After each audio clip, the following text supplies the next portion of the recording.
भागवतम स्कंद 4 अध्याय 9 श्लोक संख्या 13। ध्रुव महाराज यहाँ पर भगवान की स्तुति करते हुए कहते हैं, हे भगवान, हे परम अजन्मा, मैं जानता हूँ कि जीवात्माओं की विभिन्न योनियां जैसे कि पशु, पक्षी, रेंगने वाले कीड़े, जीव, देवता और मनुष्य सारे ब्रह्मांड में फैली हुई हैं, जो समग्र भौतिक शक्ति से उत्पन्न है। मैं यह भी जानता हूँ कि ये कभी प्रकट रूप में रहती हैं तो कभी अप्रकट रूप में, किंतु मैंने ऐसा परम रूप कभी नहीं देखा जैसा कि मैं अब आपका देख रहा हूँ। अब किसी भी सिद्धांत के बनाने की आवश्यकता नहीं रह गई है। कैसा रूप देखा उन्होंने भगवान का, जैसे नारद जी ने बताया था, और केवल बताने से नहीं दिखा उन्हें। जब उन्होंने 6 महीने तक उसी रूप पर ध्यान दिया, उसी रूप को हृदय में बसा लिया, कहां से लाए? नारद मुनि ने बताया इसलिए, साथ ही साथ क्योंकि क्षीरोत्कर्षाई विष्णु प्रत्येक प्राणी के हृदय में रहते हैं। उन क्षीरोत्कर्षाई विष्णु के दर्शन उन्होंने 6 महीने तक अपने हृदय में किए, और अब जब सामने भगवान खड़े हैं, उसी रूप में खड़े हैं, तो कह रहे हैं, मैं जानता हूं कि आप अजन्मा हैं और सारे जीव आपकी ही शक्ति से, आपकी भौतिक शक्ति से उत्पन्न हुए हैं, जो कि कभी प्रकट होती है, कभी अप्रकट होती है। परंतु जैसे आपका रूप मैंने देखा है, इन सारी योनियों में ऐसा रूप किसी का नहीं हो सकता। भगवान के रूप को और भगवान को कौन जान सकता है? जैसे दीपक प्रभु जी की बात हम कर रहे थे, दृढ़ता कैसे आ सकती है?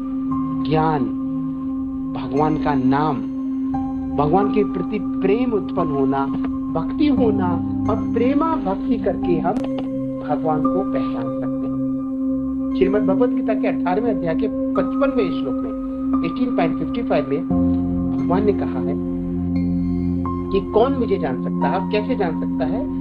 भक्त्या माम अभिजानाति यावान यस्मि तत्वतः ततो माम तत्वतो ज्ञात्वा विशते तदंतरम। भगवान कहते हैं, मुझे केवल भक्ति से ही यथारूप में जाना जा सकता है। जब मनुष्य इसी भक्ति से मेरे पूर्ण भावना मृत में होता है, तो वह वैकुंठ में प्रवेश कर सकता है। तो कैसे जान सकते हैं? केवल इसे। और भक्ति का मतलब क्या है? निस्वार्थ भाव से, किसी भी प्रकार की ईर्ष्या से रहित होकर, किसी बदले की भावना के बिना,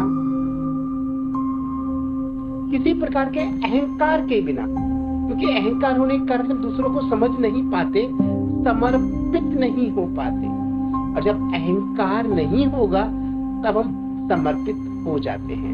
हम मंदिर में जब जाते हैं तो कुछ लोग दंडवत करते हैं, कुछ प्रणाम करते हैं, कुछ बस देख के निकल जाते हैं। हाँ, सुंदर सा उनके वस्त्र है, सुंदर से उनके हार है, सुंदर सा मुकुट है, सुंदर से उनकी भुरकुटी है, वाह, निकल गए आगे। ये शोपीस नहीं है, भगवान है। भगवान को दंडवत करना हृदय से भी और शरीर से भी, तब भगवान में हमारा प्रेम जागृत होगा, समर्पित भाव जागृत होगा, और तब हम भगवान की प्रेमा भक्ति को प्राप्त कर सकते हैं, अन्यथा नहीं कर सकते।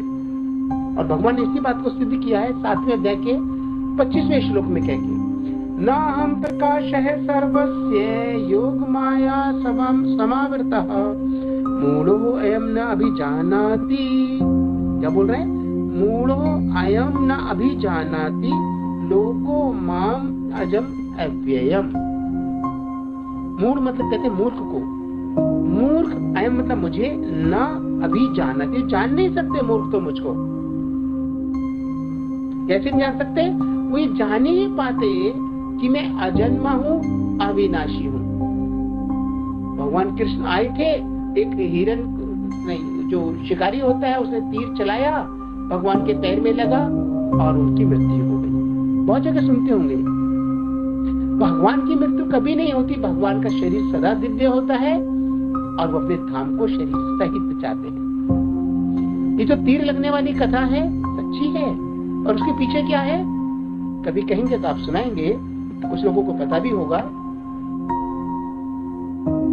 जब उनको श्राप मिला था भगवान श्री कृष्ण के पोते को, शायद ग्रैंडसन थे सांबा, उन्होंने धोखा किया एक साधु के साथ में, कौन थे, दुर्वासा ऋषि थे संभवतः, कहा कि देखो ये गर्भवती स्त्री है, इसके क्या होगा, बेटा होगा बेटी होगी। उन्होंने क्या कर रखा था, पेट को ऐसे ही मोटा कर रखा था कपड़े उपड़े बांध के। तो उन्होंने कह दिया देखो ये मूसल है, इसके पेट में जाओ और ये मूसल तुम्हारे सारे कुल का नाश कर देगा। उन साधु की बात रखने के लिए भगवान ने ये लीला की कि उनको तीर लगा, उससे तीर लगवाया और भगवान अपनी लीला समेटी।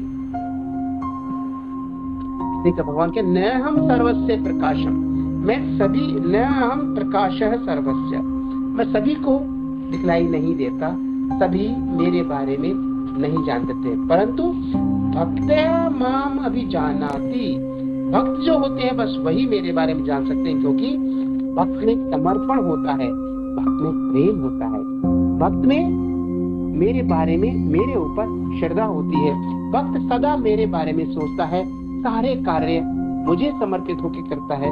तो भक्त कहाँ जाएगा, मेरे पास आ रहा है तो मेरे पास ही आएगा ना, इसलिए भगवान उसका आलिंगन करते हैं, भगवान उसे प्रेम और भक्ति प्रदान करते हैं।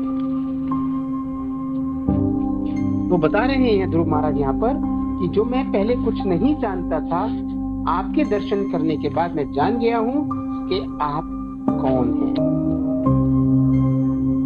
आपको देख रहा हूँ और ऐसा रूप है जो मैंने कभी किसी जगत में कहीं नहीं देखा। और कैसे जाना, क्योंकि भगवान ने अपनी अहेतु की कृपा की, शंख छुआया उनके सिर से और उन्हें सारा ज्ञान प्रदान किया, और उन्होंने स्वीकार किया अपने आप को, यहाँ पर जैसे कर रहे हैं कि मैं पहले अज्ञानी था, अब मैं समझ गया हूँ। ये जानना और इस बात को मानना कि मैं अज्ञानी हूँ, ज्ञान का प्रकाश लाने का साधन बन जाता है। जब तक मैं सोचूं मैं अज्ञानी हूँ, नहीं सोचूं जब तक ऐसा, तब तक मैं ज्ञान को पा ही नहीं सकता। मैं क्यों किसी से प्रश्न पूछूंगा। दीपक प्रभु का आप कम जानते हैं, दीपक प्रभु बहुत पढ़े लिखे हैं और बहुत अच्छा बिजनेस करते हैं, उड़ीसा में रहते हैं और बहुत बहुत बहुत अच्छे विचारों वाले व्यक्ति हैं। उन्होंने प्रश्न पूछा, उन्होंने समझा कि मैं इस बात को नहीं समझ पाया और रेणु माता समझा सकती, उन्होंने प्रश्न पूछा। तो कुछ जानने के लिए, भगवान के बारे में विशेष कुछ जानने के लिए हमें ये मानना पड़ेगा कि मैं अज्ञानी हूँ। जैसे ध्रुव महाराज ने माना, मैं अज्ञानी था, नारद मुनि की कृपा से और भगवान की अहेतु की कृपा से मुझे ये ज्ञान प्राप्त हुआ कि मैं समझ पाया कि आपके अतिरिक्त इस जगत में कोई भी और सुंदर वस्तु तो हो ही नहीं सकती। परम परम, दिव्य परम, यानी हे परम, हे भगवान, आप दिव्य हो, आपको ना कभी जन्म होता है ना कभी आपका विनाश होता है, आप तो सदा रहते हैं और सदा ही भक्तों को आनंद प्रदान करने वाले हैं। तो चलिए प्रभु से, ध्रुव महाराज से हम भगवान के बारे में समझकर अपने हृदय में प्रेम को पनपा पाए, समझ पाए भगवान को, यही आशा मैं करता हूँ भगवान की अहेतु की कृपा की हम सब के लिए, ताकि हम भगवान को और अच्छी तरह समझकर अपनी भक्ति में और अच्छी तरह से लग सकें। हरे कृष्णा, धर्म प्रणाम सभी को।